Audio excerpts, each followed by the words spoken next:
Well, hello and welcome everyone to tonight's webinar. I'm Dr. Tabor Smith, and I'm honored to be here with a dear friend of mine, Dr. Ernie Landy. And this is going to be probably one of the most important webinars that I've ever done, because really tonight's focus is on chiropractic philosophy and how, we are really supposed to practice chiropractic, and Dr. Landy is just an amazing example of how it's done, and he's been doing it for years. And I'm going to go ahead and just, Dr. Landy, turn it over to you for just a little bit and let you tell us about who you are and how you got to be doing what you do. So we really appreciate you being here.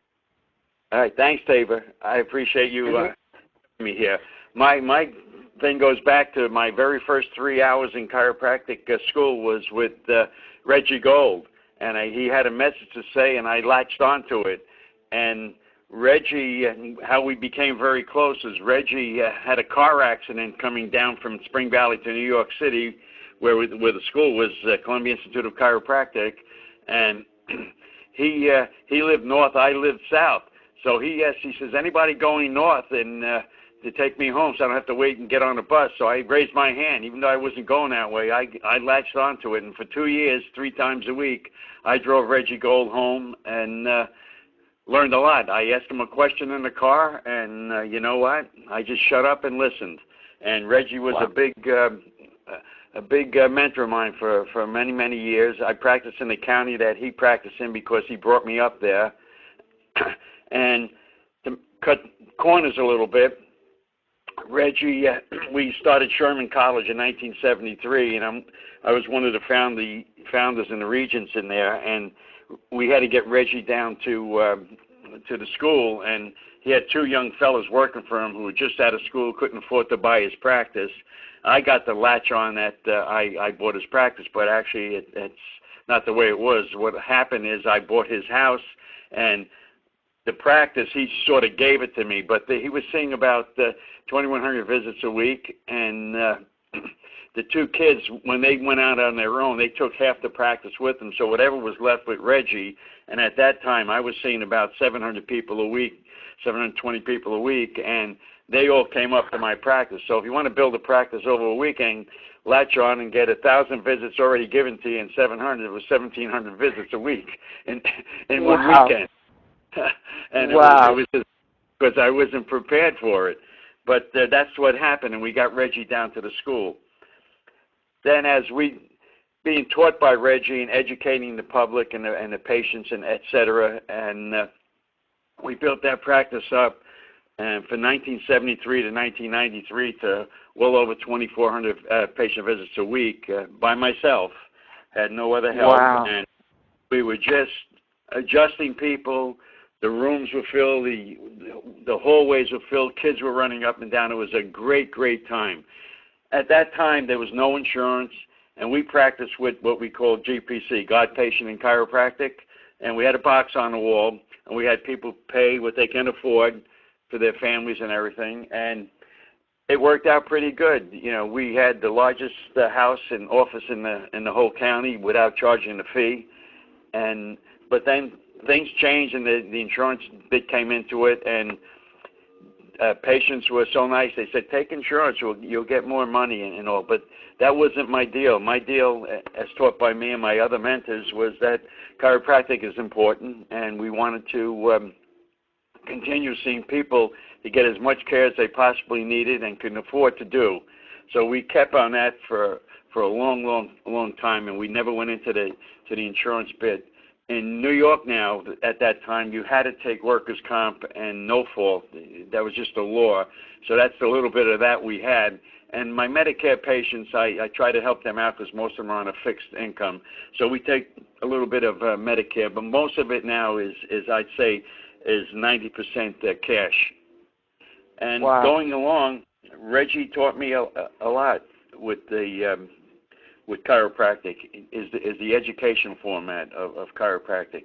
It's like it's not what you do from the outside; it's what you do from the inside. And if your heart is into serving people, there's no problem with it. We have to perceive the majesty of best thing we call universal intelligence. And okay, and then we have to see the majesty and the wisdom and the innate intelligence that we have within us, and I let that guide me all the way, no matter what I'm doing. I don't get fixed on external things that people are complaining. Well, I'm not getting better now.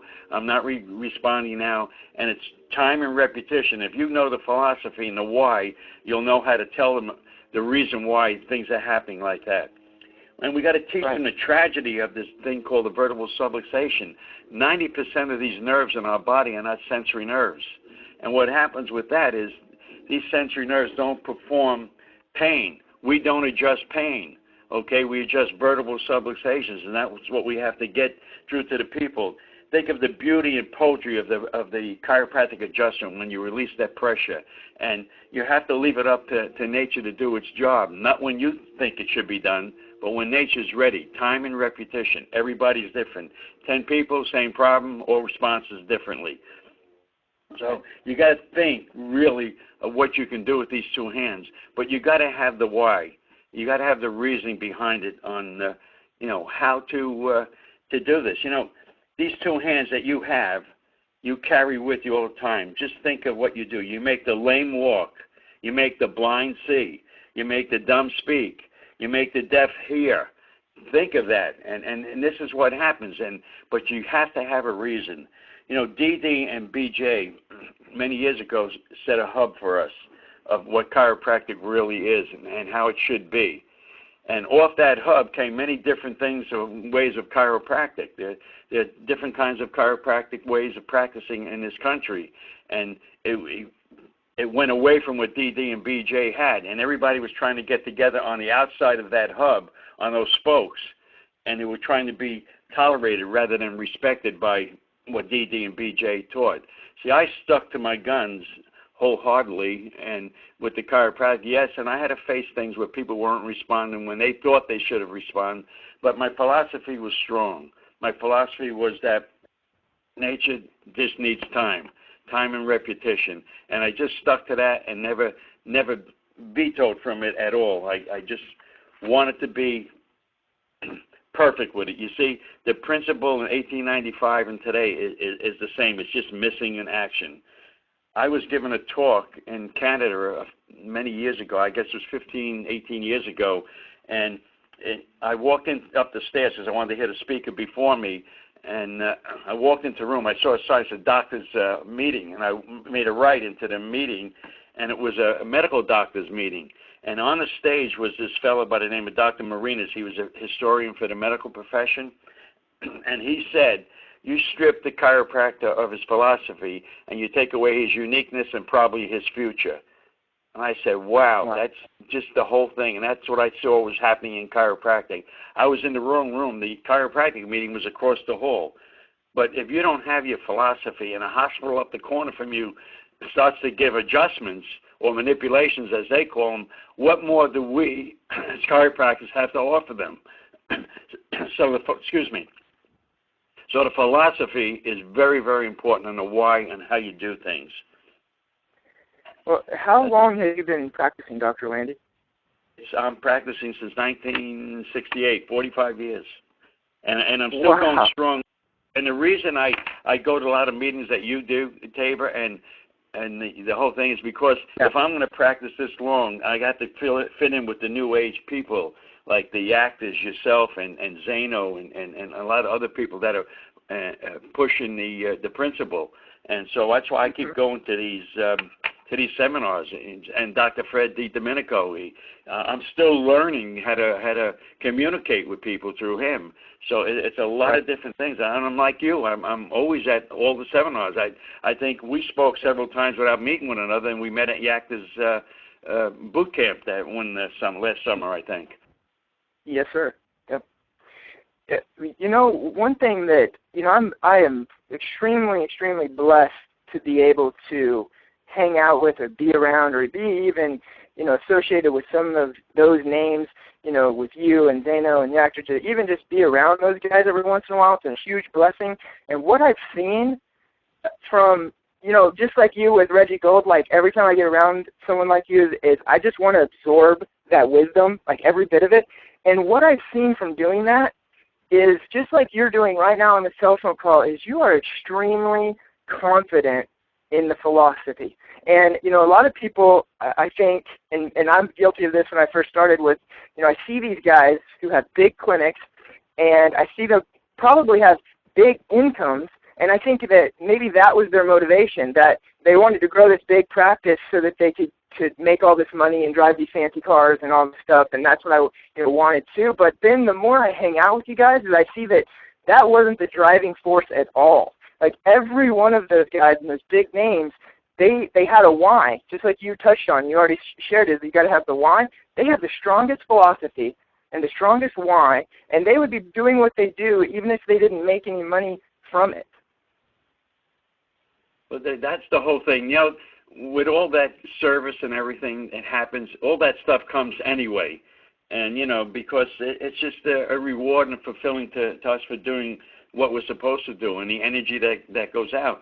I'm still practicing in the trenches full time. I practice Monday, Wednesday, and Friday for 7.5 hours a day, and then Saturday morning I practice, and I constantly do it. And, I see chiropractors are satisfied with just getting by. I don't know whether we're lazy or what, but we have to stop just getting by. We have to stop trying to be medical wannabes. Imagine being a watered-down medical doctor. It's better not being a watered-down chiropractor when you're not getting the principle out.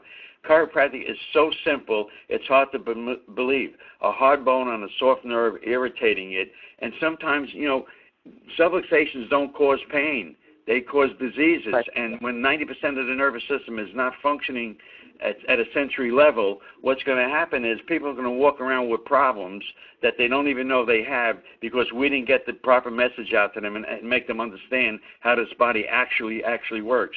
Brain, spinal cord, first system to be formed in a newborn baby, then the nerves, then the organs, and then it's protected by bone. And this is what we have to get people to know. You see, the hand-only thing is the greatest thing, and you can do other things and nourishment with vitamins and stuff. I have no problem with any of that stuff. It's a lifestyle thing for people. Things have changed. There was like, when I was growing up into chiropractic, there was like 4 sandboxes, I call them. The first one was with DD, adjusting Harvey and correcting a disease. And then it went to the next sandbox where it was a neuromusculoskeletal situation where people were just getting a neuromuscular skeletal problem. The pain gone, you're gone. Then it moved more into, as we got older and older, into the 70s and 80s and everything, it started to get into a prevention type of thing. And, 25% of the profession was in this sandbox 3. Now, the biggest sandbox right now is the wellness and holistic part of it, and that's the greatest part of the whole thing, is the wellness part of it, and a lifestyle, changing people's lives to make them understand how this nervous system works. And no one else but us can give an adjustment. We got to realize that. No one else but us can give an adjustment. We're separate and we're distinct.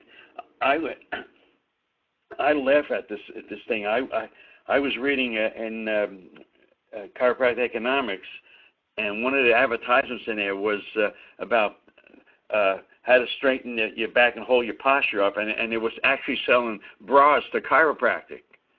Imagine that, bras to chiropractic, all different colors. And they said if you wear a bra, and this type of bra, it'll hold your structure up and you'll get better position. Now, that's not really that's confusing the public, in my opinion. But we have to decide which sandbox we want to play in. And whatever it is, that's great. And just do the right thing, and do the right thing for your patients. Stop giving stupid recommendations at 3 or 5 visits. You don't get better, and then you have to go to a medical doctor and refer them out. No. Stick to your guns. Know your philosophy and know why you do the things that you do. And tell them what they need. Tell them what they need. We have to stop promoting everything except the adjustment and innate intelligence. Right. And what we do is scientific fact. I mean, it's not debatable. And it's funny that all the medical field will actually take some of the stuff from us and promote their own, products, medicine, pills, all of those things. I was in Dallas, Texas the other day, and I was walking on the downtown on the sidewalk, and I saw a poster that said, someone with bad posture, it says, poor posture will cause headaches, and it was an advertisement for Tylenol. Oh, geez. You know, and so it's like they know this stuff. Tylenol doesn't correct posture. I was like, you know, why don't we have those types of advertisements on the wall that says chiropractic? You know, yeah, what we do, I mean, the philosophy is so important, and it's probably, you know, I can tell that it drives you, and it drives all of these big dogs that are in chiropractic. And if you don't mind, I'll just, you know, I use these webinars for myself and for my own office, and it's really the reason why I started doing these webinars was just I love this information. I love learning from you. And my big question to you is, you know, me personally, I've been practicing 6 years, and someday I want to be able to say I've been practicing 45 years, 50 years. You know, I don't plan on retiring. You know, I want to keep doing this forever. And so, but I know sometimes when we get into the you know, the daily grind, it can get monotonous, or it can get, you know, some chiropractors, they lose their motivation. And so what is it that has just been driving you over the last 45 years that you would give advice to someone, you know, up and coming that, you know, wants to build a huge clinic and help a lot of people, and what keeps you going? So the one thing that I learned many, many years ago, and is to get up early. Like BJ said, it early to bed, early to rise, work like hell and advertise. And what I did, I learned this phrase from a chiropractor in Stockton, California, Ted Frygod, and he said, to become, act as if. And what I've been doing, Tabor, for the past 45 years, every day, I get up 5:30 in the morning, you know, shower and everything, and leave to the office. I don't start till 9 o'clock. I'm in the office by 6:30. And what I do in my office is my recall system is, if I have any inactive patients, I have their cards. And let's say it's Tabor Smith on one card, and I put him on one of the tables. I have 5 tables, and I put 5 different cards on the table, and I see Tabor Smith there, and I know, and I go up to Tabor Smith. He's not even there, but just the card, and I say, "Hi, Tabor, how you doing?" Just like I would do in the office, and I adjust Tabor, and I go around the room about 2 or 3 times and adjust these people, and I'm becoming as I'm seeing myself busy all the time, constantly. And that's my recall system. You ever look in your files and you're looking for somebody, and Joe Blow pops up, and you say, "Geez, I haven't seen Joe in a long time," and then 2 days later he shows up in your office? This is my basis for doing that, because I'm setting out to the universe that there's people out there that should be in here, whether they come in or not, but other people come up, other people show up, and that recalls that haven't been in for a while, and it just works. So I do that every single morning. And I try to do at least 25 adjustments in about a 15-minute period. So I'm doing the right thing. I'm seeing the patient that I'm talking to. I'm actually going through the whole physical thing of doing the adjustments. Then when I'm done with that, I come out into my waiting room where the chairs are, and there's nobody sitting in, and I start giving a chiropractic orientation to patients for about 15 minutes. I just let my heart boil out, and I'm practicing. I'm always prepared. And then I get on the phone and I make believe I'm talking to a new patient, and I do a new patient exam, and I x-ray him, and I do that every single morning. I've been doing it for the past 45 years, and that's how I keep motivated. Wow. That is absolutely awesome. I'm going to start doing that today. That is absolutely awesome. No wonder, you know, man, I learn something from you every time we talk, and that absolutely is amazing. As far as your, we're not born understanding this philosophy of chiropractic. We don't graduate chiropractic school definitely understanding this philosophy. And I know that you've spoken at New Beginnings quite a bit, and they're real big on training people in philosophy. And, I know when I talk to Zeno, he says every time he goes to the gym, he's got chiropractic audio, playing in his headphones, and so you have to constantly, be submerged in this chiropractic philosophy. And if you were given some advice on how we can build our philosophy and how we can get as confident in our philosophy as you are, what would you say? How can we do that? Well, what I would do is, and I'm one of the board members of New Beginnings. It's a whole weekend of chiropractic philosophy. The speakers are fantastic, and we do great. But even if you find your own kind of niche with chiropractors in your own vicinity, you don't have to go to all the seminars. Get a group of chiropractors together.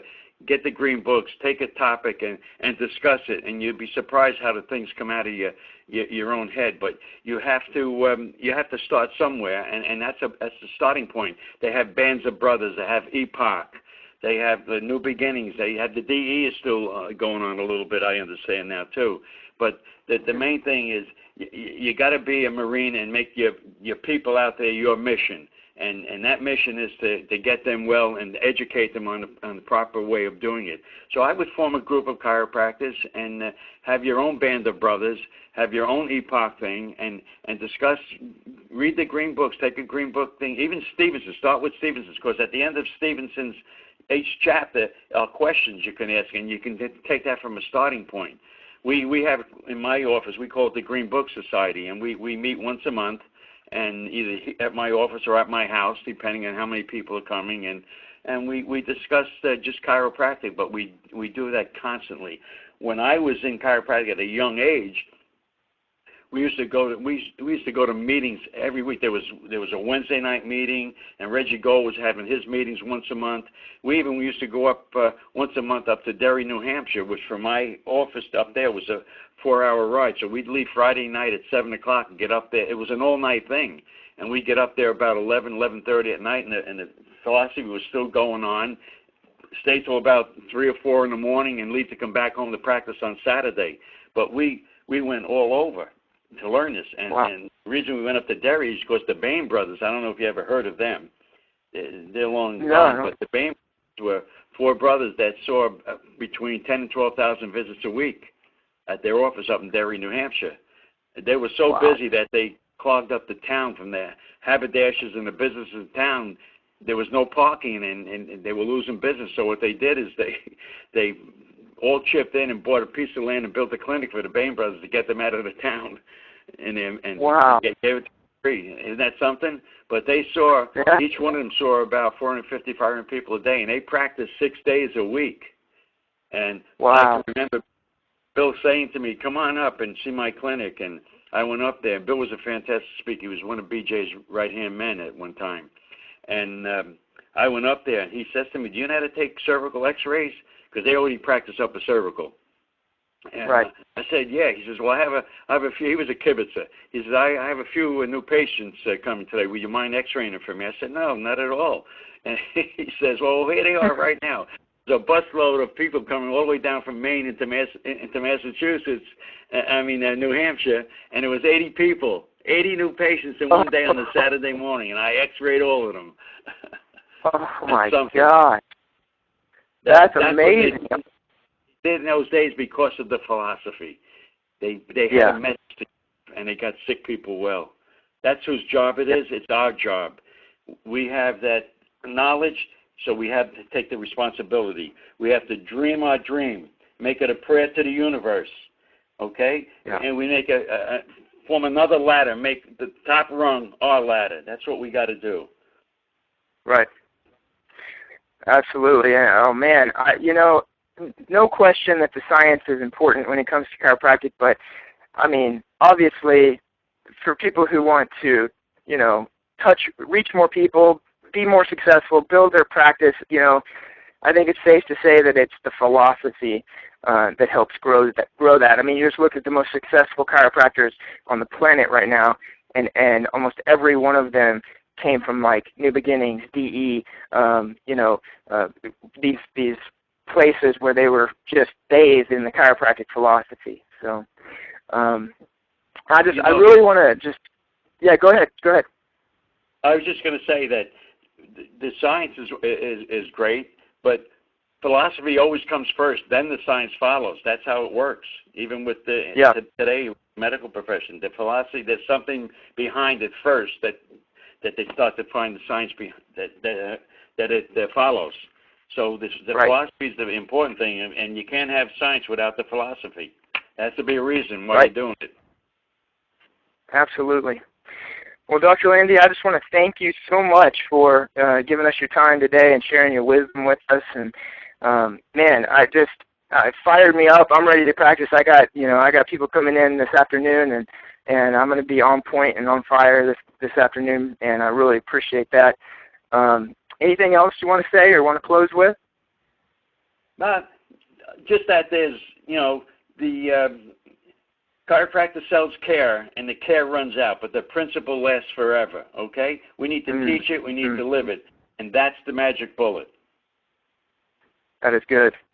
Well, Dr. Landy, you are an amazing person and an absolutely awesome chiropractor, and the profession, if more chiropractors were like you, the profession would just, it'd be the #1 healthcare system in the world. So thanks again. Thank you so much for your time. Yep. That's David, thank you for having me. And listen, if you ever want to go to New Beginnings yourself, you give me a call, or anybody that listens to this call wants to come, they can all come as my guests, because my message is to help chiropractors get the message out. So thank you for having me, and I hope it turns over okay, and some people get some good work out of what we spoke about, and keep the principle alive. Love you, brother, and thank you again. Love you, thank you, and I'll be calling you about that New Beginnings thing. I'll be there. So, okay, thanks, brother. Have a great day. Do the same. Bye-bye.